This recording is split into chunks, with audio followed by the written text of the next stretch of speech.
14절. 예수께서 베드로의 집에 들어가사 그의 장모가 열병으로 앓아 누운 것을 보시고 그의 손으로 만지시니 열병이 떠나가고 여인이 일어나서 예수께 수종들더라.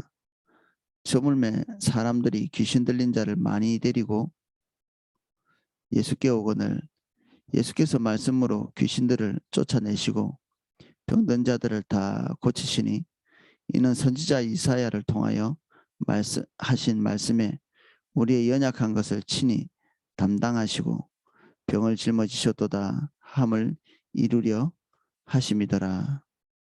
아멘.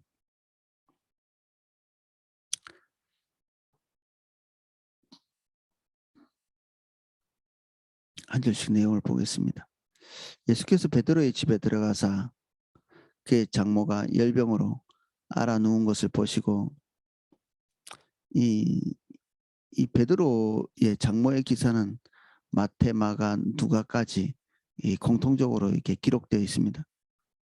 이 사건이 굉장히 베드로 개인의 사건 같지만 이 사건을 중심으로 해서 하나님의 나라가 확장되어 가는 그런 모습들도 볼 수 있습니다.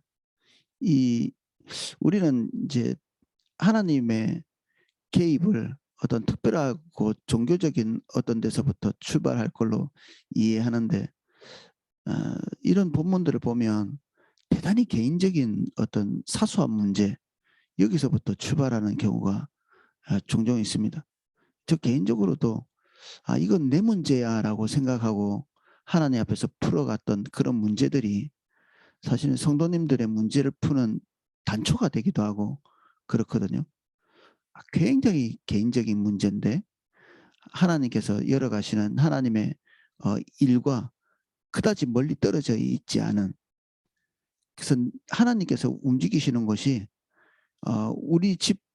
우리의 삶에서 멀리 떨어져 계시지 않고 아주 근접한 거리에서 일하고 계시는, 그래서 주님이 어디 계신가 보시려면 멀리 있는 뭐 미국의 뭐 유명한 집회 뭐 이런 게 보는 게 아니라 우리 주변을 보셔야 합니다.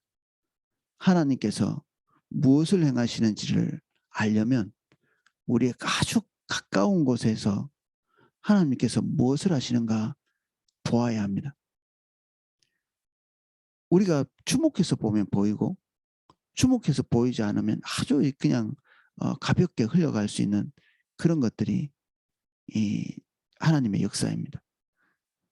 큰 뭐 천둥같이 울리는 것이 아니라 아주 세미한 음성 같아서 우리가 마음을 들여서 주목하지 않으면 잘 보이지 않아서 우리가 그것을 발견하고, 그리고 처음에는 찬양 인도자의 어떤 분의 고백처럼 아주 이렇게 가느다란 실타래, 그 실타래 하나를 붙잡는 것이 그 저에게 같이 은혜를 나눴던 그 찬양 인도자는 그것을 잡기까지, 그 작은 그 실마리 이런 것을 잡기까지 촉각을 곤두세우고 주님을 주목하고 그리고 영적인 감각을 높이 세우고 이렇게 한답니다. 근데 그 실마리를 찾고 나면 그 실마리를 타고 하나하나 이렇게 가다 보면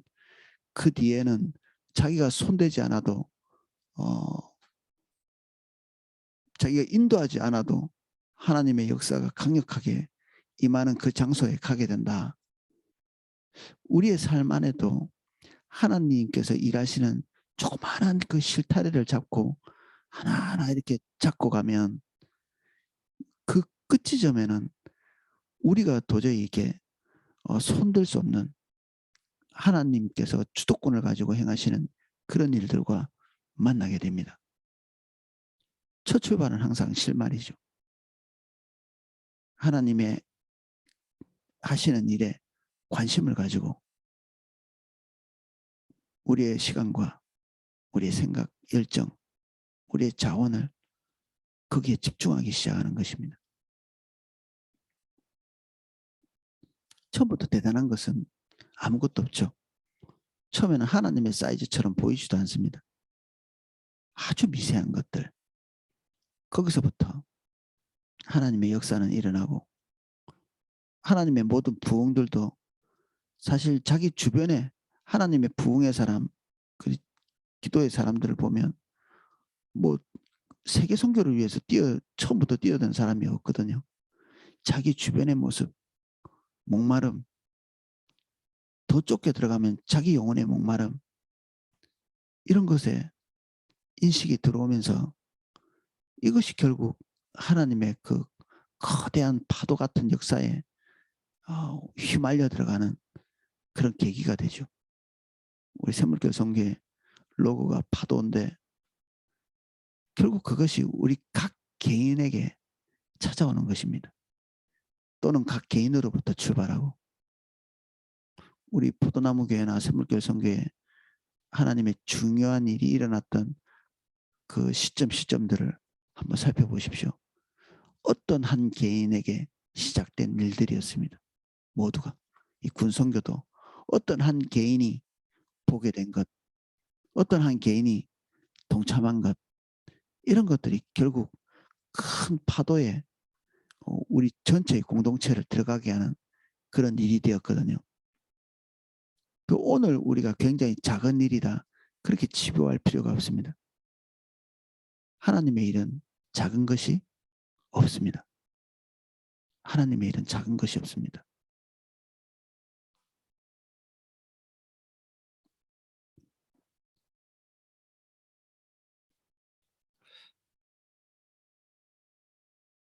놀랍게도 주님께서 한 개인의 고통에 주목하십니다. 예수님께서 열병으로 앓아누운 그 베드로의 장모의 병을 주목하셨습니다. 근데 오늘 이 마태복음에 보면 주님만 주목해서, 이 마태는 주변 일들에 별로 관심이 없고요. 이 마태가 하나님이 어떤 분, 예수님이 어떤 분이신지에 관심이 더 올인하다 보니까 주변 일들, 그 외의 것들은 이렇게 별로 기록을 안 해놨습니다. 다른 본문에 보면 사실 예수님 주변에 있는 사람들의 일들도 많이 기록해 놓고 있거든요. 이 예수님께서 장모의 열병을 봤다, 이렇게 기록되어 있어서 이게 하나님, 예수님의 능동적인 행동으로 보이는데 다른 본문과 같이 이렇게 겸하여서 보면 베드로의 간구가 있었습니다. 베드로가 자기 장모의 문제를 예수님께 탄원하고 예수님께서는 그것에 대해서 관심을 가지시고 보는, 우리는 우리 눈에 보이는 것들이 있죠.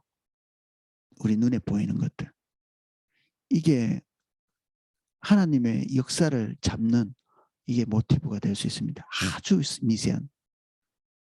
여러분들 눈에 뭐가 보이시나요? 교회의 문제점이 보이시나요? 그러면 하나님께서 여러분들을 통해서 기적의 역사를 일으키기 위해서 지금 일하고 계시는 부분일 수 있습니다. 눈은 은사와 붙어 있다고 여러 차례 같이 나눴는데 여러분들 안에 하나님께서 행하실 일들에 대한 어떤 여러분들에게 와 있는 하나님의 능력이 눈으로 그 문제점을 보게 합니다. 기도원 같이. 왜 하나님의 역사가 이 나라에 없는 거야? 라는 이런 주목 다른 사람들 하지 않았거든요. 아무 문제 없어라고 다른 사람들은 다 그렇게 생각했는데 기도원만이, 아니 하나님이 계시다면 우리나라가 왜 이 모양 이 꼴아지지? 이게 문제점이 보이기 시작한 거죠. 다른 사람들은 우리 교회 아무 문제 없어 이렇게 생각할 수 있는데 오이코스 안에 문제가 보이고 우리 가정 안에 문제가 보이고 우리 교회 안에 빈틈이 보이고, 그러면 하나님의 은혜가 이미 와 있는 것입니다. 사단은 그 보게 된 안목을 가지고 왜곡되고 뒤틀리게 사용하게 합니다. 불평, 불만에서 그치게 하고 그 문제를 회피하게 만들고 다른 사람에게 떠넘기고 교회와 다른 누군가가 와서 그 문제를 해결해 주기를 기대하는 거죠. 아니요. 우리 눈에 보였다면 그 시발점이 우리입니다. 보이는 사람의 존재가 생수가 흘러나오는 근원입니다. 그 문제를 해결할 수 있는 유일한 근원일 수 있습니다. 당연히 우리에게는 그것을 해결할 수 있는 힘이 존재하지는 않죠. 여기 베드로처럼 이 문제를 두고 예수님께 나아가는 거죠. 놀랍게도 예수님이 해결하지 못한 문제가 없습니다. 마태복음이 마태가 어떤 부분들은 빼놨다 이렇게 말씀드렸는데 그것은 마태가 굳이 보고 싶은 부분들이 너무 강렬했기 때문에 나머지 부분들을 보지 않은 것입니다. 그 강렬한 것이 무엇이냐? 예수님께서 왕이시고 하나님은 하나님이시고 그 앞에는 어떤 문제도 지탱해서 설 수 없는 사단의 나라가 설 수 없는 그리고 예수님은 하나님 나라의 본체이신 그 앞에 질병이나 문제나 인간 사회에 있는 모든 어둠들이 지탱해서 설 수 없는 그런 것을 마태는 말하고 싶은 거죠. 하나님의 강렬함이 마태의 눈에 다른 모든 것들은 보이지 않고 예수 그리스도의 위대함만이 눈에 보이게 한 것입니다.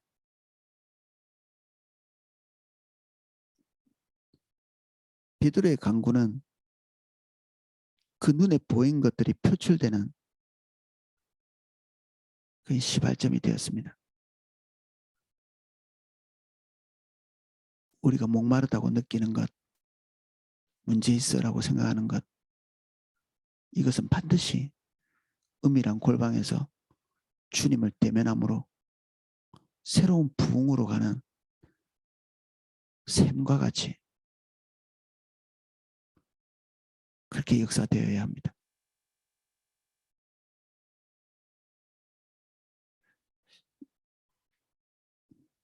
베드로의 탄원으로 예수님은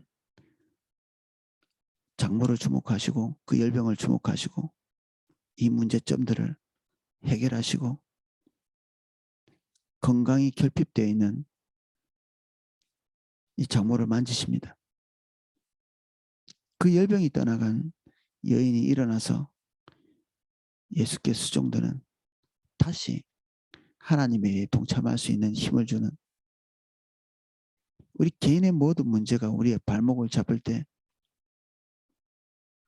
그 목마름을 해결하신 예수 그리스도 어떤 부분은 너무 오래됐고 너무 커 보이고 대단해 보여도 주님이 해결 못하는 영역은 없으니까 담대히 주님께 구하는 저와 여러분 되시기를 축복합니다.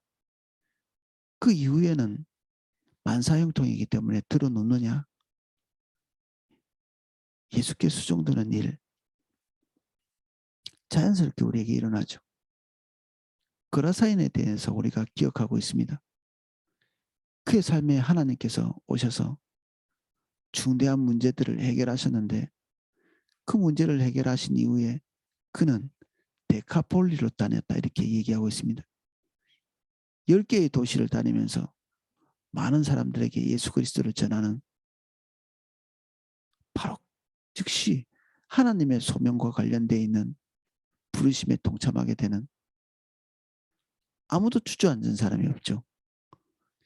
이게 이제 기도와 문제 해결과 주저앉는 이 구조는 틀린 구조입니다. 우리 안에 목마름을 보고 하나님께 탄원하고 그 뒤에는 우리 어깨에 메이신 주님의 작은 십자가들을 지고 주님을 따라 나서는 거죠. 이게 성경이 뭐 너무나 반복해서 말하고 있는 구조입니다. 우리는 목적이 있는 존재입니다. 세상 사람들은 목적이 없거든요. 그들의 목적이라고 뭐 굳이 말할 것 같으면 생존입니다. 생존만 그들의 목적입니다. 도덕도 윤리도 그들에게 중요하지 않고 생존할 수 있다면 무슨 짓이든지 하죠. 이게 세상의 논리입니다. 아무리 고상하게 얘기해도 오직 생존입니다. 우리는 먹기 위해서 살지 않습니다. 살기 위해 먹을 것이 필요할 뿐이지. 주님 없는 자들처럼 우리의 생존에 급급한, 우리의 문제점에 급급한 이런 것은 아직 우리가 서 있어야 될 자리에 안 서 있다는 반증입니다. 우리에게 은혜가 더 필요하죠. 우리가 뭐 애쓴다고 이거를 털어버리지도 못합니다. 사실. 우리에게 있는 산적한 문제를 나이스하게 털어버리고 굳센 의지로 나아갈 수 있는 사람이 제가 볼 때는 없는 것 같습니다. 그런 샘플도 본 적이 없고 이런 문제가 시발점이 되어서 주님 붙들고 하나님의 비전에까지 나가는 거죠.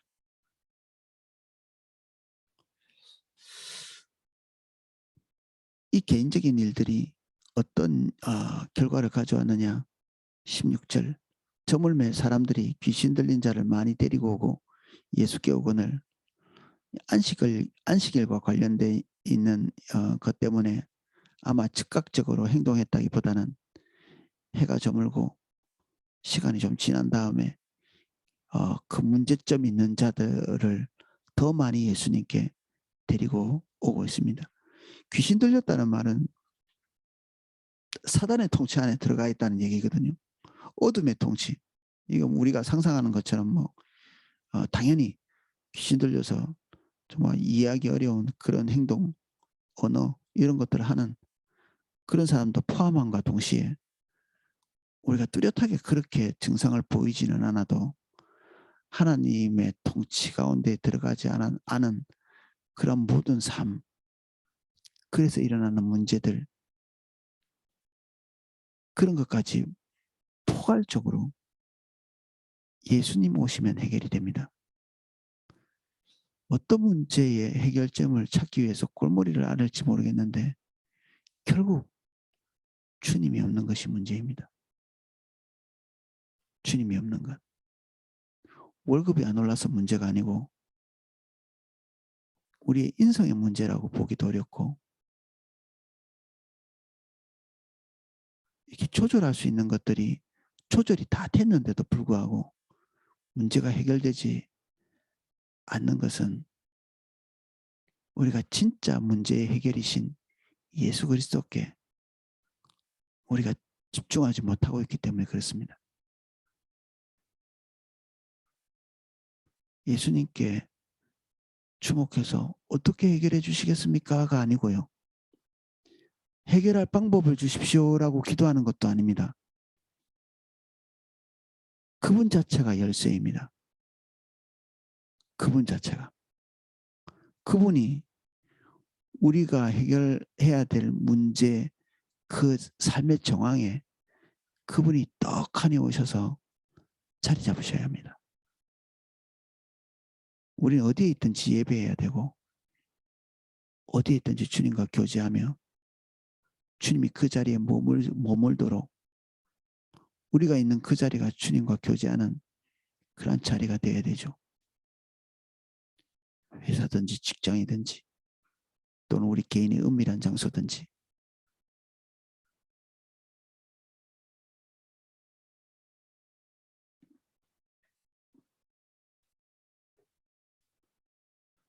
뭔가 봤다면 그것이 주님이어야 합니다. 이런 신박한 방법이 있었군. 그거는 신박한 방법이 아닙니다. 그건 틀린 방법입니다.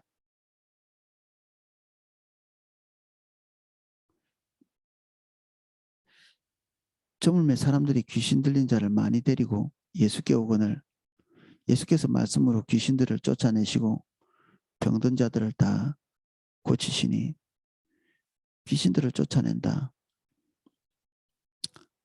때로는 안 나갈 때가 있죠. 왜 그런지 아십니까? 귀신을 좋아해서 그렇습니다. 이 사람들이 귀신 되게 좋아합니다. 그때 탐욕과 딱 붙어 있거든요. 그래서 귀신이 나가는 걸 원치 않습니다. 귀신이 원하는 것과 그들이 원하는 것이 같기 때문에 이게 축사가 백약이 무효한, 여기 온 자들은 기본적으로 더 이상 귀신으로 말미암아 고통당하고 싶지 않고 어둠의 질서를 자기의 삶 안에서 몰아내고 싶고 하나님의 새로운 통치가 그의 삶을 다스리기를 갈망하는 그런 자들이 온 거죠. 그런 통치. 예수님이 왕이 되신, 그래야 된다라고 하는 사람들이 모든 문제 있는 사람들에게 다른 방법을 쓰지 않고 예수님을 소개한 것이고 예수님께 끌고 온 것이고 그것을 통해서 치유를 맛보게 한 것입니다.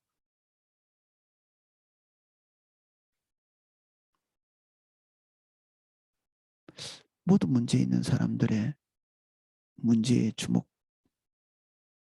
쉽습니다. 사실 우리가 그 문제 때문에 주님 알게 됐을 가능성도 많습니다.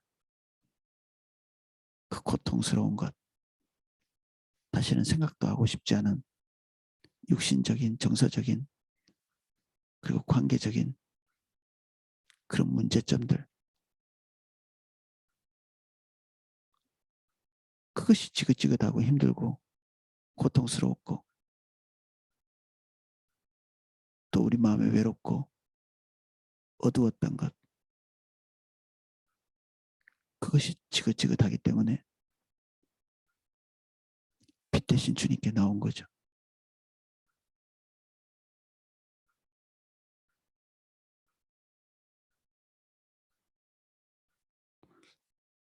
우리가 먼저 해방된 자여야 됩니다.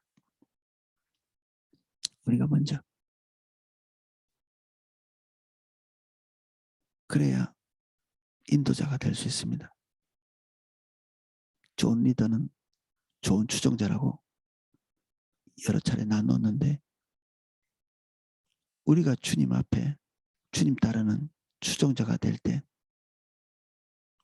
우리가 그분으로부터 해결된 것, 해갈된 것, 채워진 것, 이런 것들에 대한 희열이 있을 때 또 다른 자들에게 이게 말이 먹힙니다.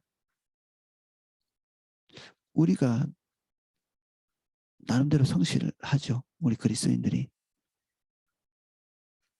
근데 희열, 환희, 기쁨 이런 것들은 없는 덩그러니 열심만 남아있는, 그럼 사람들이 알거든요.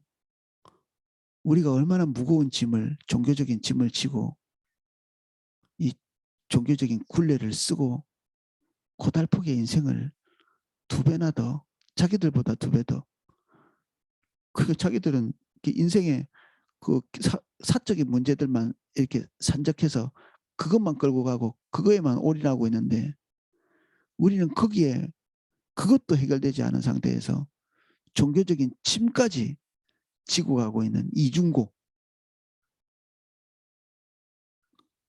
그렇게 하면서 예수님 믿어봐 이렇게 얘기하면 무엇하러 그런 짓을 하겠습니까?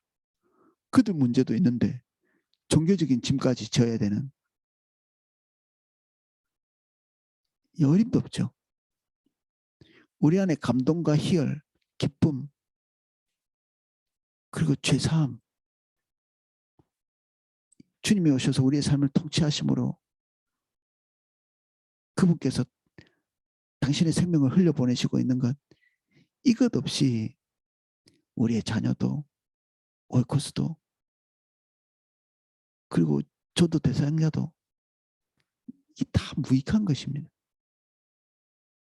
뭐 말빨이 좋아가지고 솔깃하게 말할 수 있을지 모르겠는데 하나님의 생명이 그런 것으로 흘러갑니까? 어림도 없는 일이죠. 그래서 종교적인 열심으로 전도하는 사람 되게 많거든요.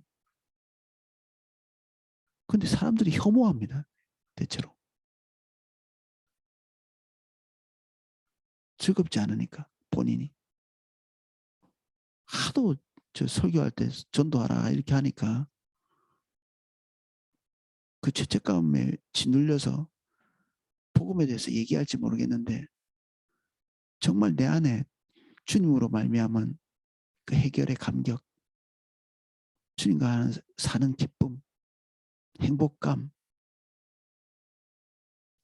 희열이었기 때문에 우리의 말에는 힘이 없죠.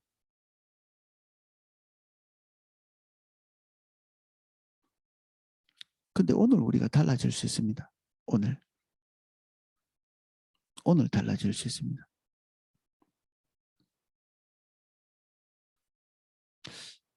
새벽 기도가 어떻게 즐거울 수 있습니까? 이렇게 청년이 얘기하더라고요. 청년이. 새벽 기도가 어떻게 즐거울 수 있습니까? 주님 없어서 그렇죠. 거기에. 매일 아침 주님을 만나는 희열이 계속 회복될 필요가 있죠. 매일.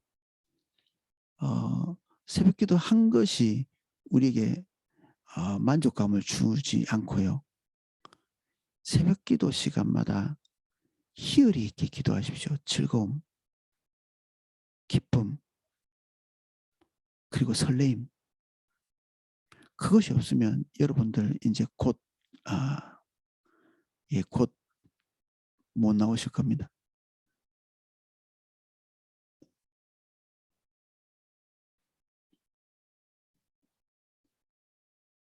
이는 선지자 이사야를 통하여 하신 말씀에 우리의 연약한 것을 친히 담당하시고 병을 짊어지셨도다 함을 이루려 하심이라. 예수님께서 이 모든 것들을 굳이 감당하셨습니다. 할 수도 있고 하지 않을 수도 있는 일이죠. 예수님께서 그냥 인생을 나이스하게 살아가시면 이런 거 감당 안 하시는 거죠. 그런데 굳이 예언자의 예언대로 하나님의 기대를 따라 굳이 이렇게 하신 것입니다. 십자가를 지는. 그 뒤에 우리가 알고 있는 모든 위에 뛰어난 이름을 주신 십자가와 부활, 영원한 왕의 지위를 하나님 아버지께서 수여하신 것 우리가 알고 있습니다.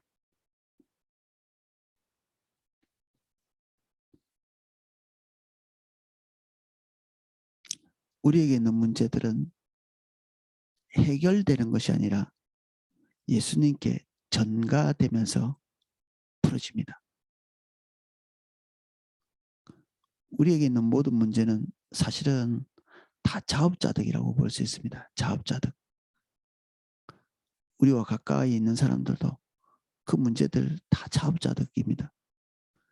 자업자득은 해결을 누가 해야 되나요? 각자 해야 되죠. 각자.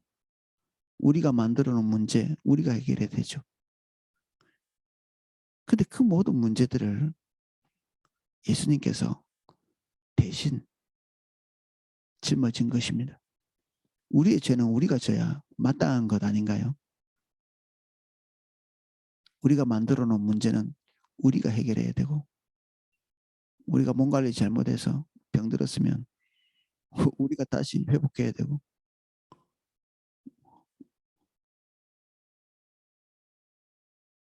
근데 우리가 그런 상식적인 것을 할 수 있는 존재조차 되지 못하기 때문에 예수님께서 오신 것입니다. 신명기 같이 나누면서 거듭거듭 생각나고 이 신명기 율법이 뭐라고 이까짓 걸 못해서 우리가 하나님의 은혜에서 떠나게 되나? 예, 우리가 그것도 하지 못하는 존재입니다. 어떤 청년이 이 강의를 듣고 얼굴이 어두워져 가지고 고민을 많이 하고 예, 본초소로 올라갔는데 저는 그 고민에 대해서 너무 긍정적으로 봅니다. 손쉽게 해결할 수 있을 것 같은데 우리는 그렇게 하지 못하고 우리 생각이 뻔한데 그걸 하지 못합니다. 자기 자신에 대한 충분한 실망, 이것은 주님 붙드는 원동력입니다. 여러분들은 얼마나 자기 자신에 대해서 실망하시나요? 그래도 좀 해볼 만한 느낌이 드신다면 예, 좀 부족합니다. 그러면 저기 자력구원 종교 그리로 가야 됩니다. 천주교로 가든지 아니면 뭐 이게 여호와의 증인이든지 불교든지 자력구원 종교, 내가 안 해서 그렇지 하면 잘할 것 같은, 조금 몸부림치면 될 것 같은, 예, 우리가 그렇지 못합니다.